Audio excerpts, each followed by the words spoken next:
Let me tell you a story how I nearly lost my pecker down the river. I was about 20 years old.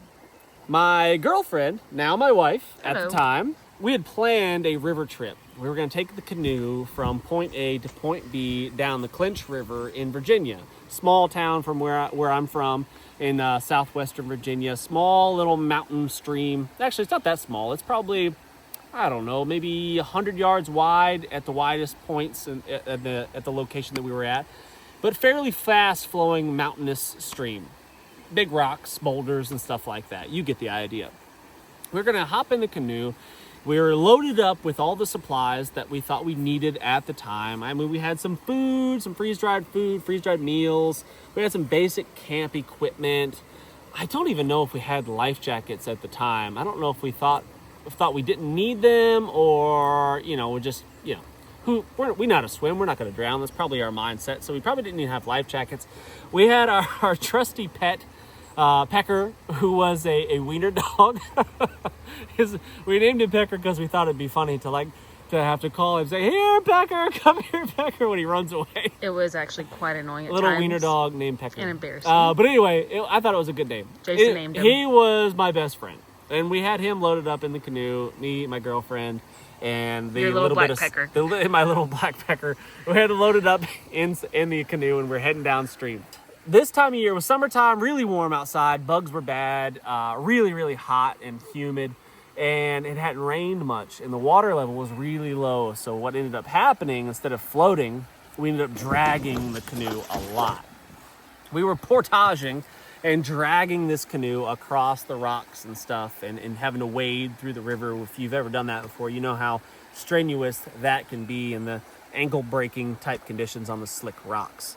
So that's what we were doing, and we were doing that all day long. And we thought, you know, this float trip was going to take us, let's say, 8 hours, and we had planned for that. But it ended up taking us way longer. I mean, we were 10 plus hours into this day, and the sun was going down, and we hadn't made it to our camp destination. And, you know, both sides of the riverbank are pretty steep on both sides in some places. And then if it's not really, really steep, it's heavily forested on both sides, pretty much everywhere.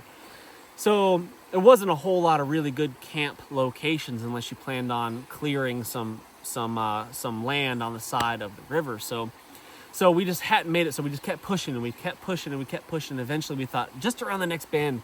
And we didn't have a map at the time. This was before we had, you know, smartphones with GPSs and all that stuff. Didn't have any of that. I was just going off memory. Like, I knew where this place was on the river. I'd been there before, and we were eventually going to get there if we just kept going downstream. You can't get lost. There's one way, you know. But we never ended up finding it. So it got dark. We were getting really, really tired. And my wife, my girlfriend at the time, was really, really tired and getting frustrated. And we got out of the canoe this one last time, and then we were having to drag it through the shallows, and then it got into this deeper spot. And as we started to get back into the canoe, we overturned the canoe in the fast-flowing water, and all of our stuff that was in the canoe started floating downstream, and we were able to retrieve some of it, but not all of it. A lot of our stuff got lost and went downstream forever, including my little dog that was swimming. He dove in after Pecker, and we saved him because we didn't want the little guy to drown downstream somewhere or get eaten by something, because he was just, you know, just a little wiener dog.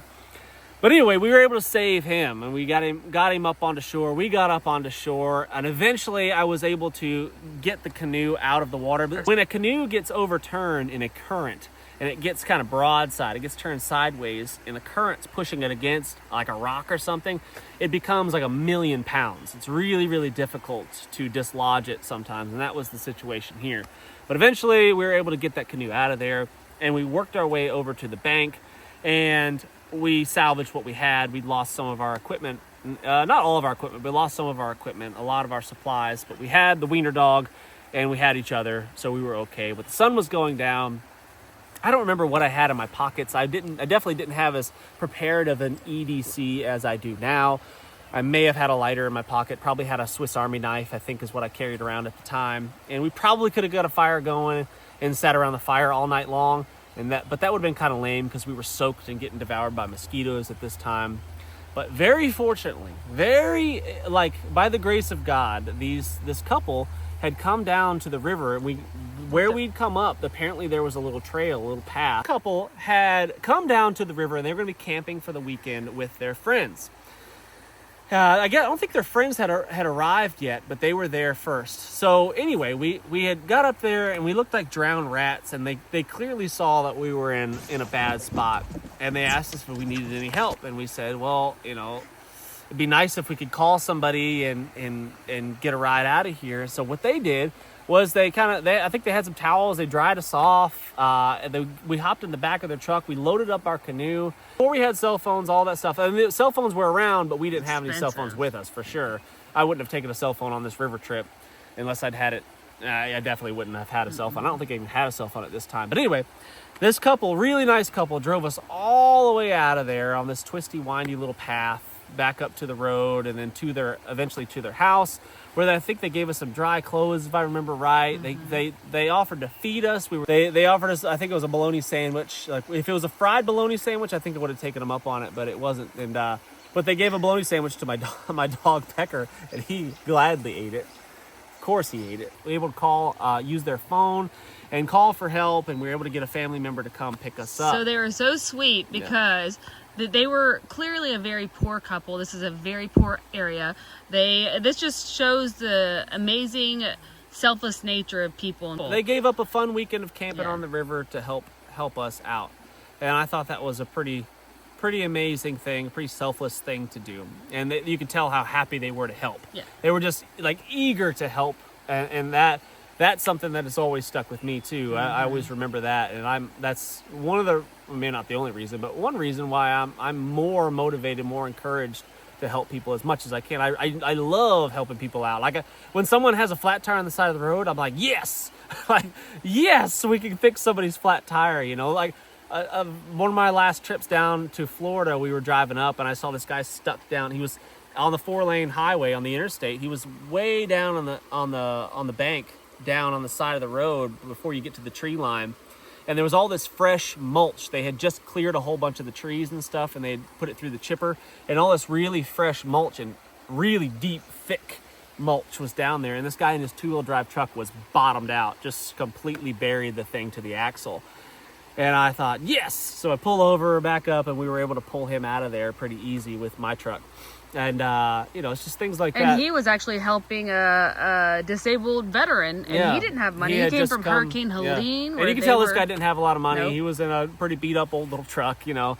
Not to judge a book by its cover, but you could tell, you know. But he had just come from helping a buddy out as well, offering his free services. Because no one would help him locally. Yeah, so it's things like that that are really cool. It's a good story, and I hope you guys enjoyed listening to it. Now, as we evolve, as we grow older, and we experience new things, and we have experiences like this, we learn from them, and we change, and we prepare a little bit better. I would pack my gear a whole lot differently now. I would have a spare canoe paddle, perhaps, in case I lost one. I would pack my stuff in dry bags. I would have stuff attached to me or the boat so we didn't lose things. I would have a plan. I would have a better plan as opposed to what I was just winging it. I still wing it a lot, and I really enjoy that because I personally enjoy when stuff kind of goes sideways and things go wrong, and I like having to solve the problems, and that's not really that big of a deal to me, but when you have other people with you that are counting on you to get the job done, that's when it matters a whole lot more. We've learned from our experiences, and we've taken them, and we've moved on, and we've gotten better. We've gotten more prepared because of those experiences. Hope you've enjoyed my story, guys. Please hit that thumbs up, subscribe if you haven't done so already. We're doing Patreon memberships, so if you want to see some behind the scenes stuff, if you want to see unlisted videos that you can't see anywhere else, then check the link in the description to Patreon, and I'll also put it in the comment section. And until next time, friends, what's the worst that could happen? You could lose your little black pecker down the river. See you next time.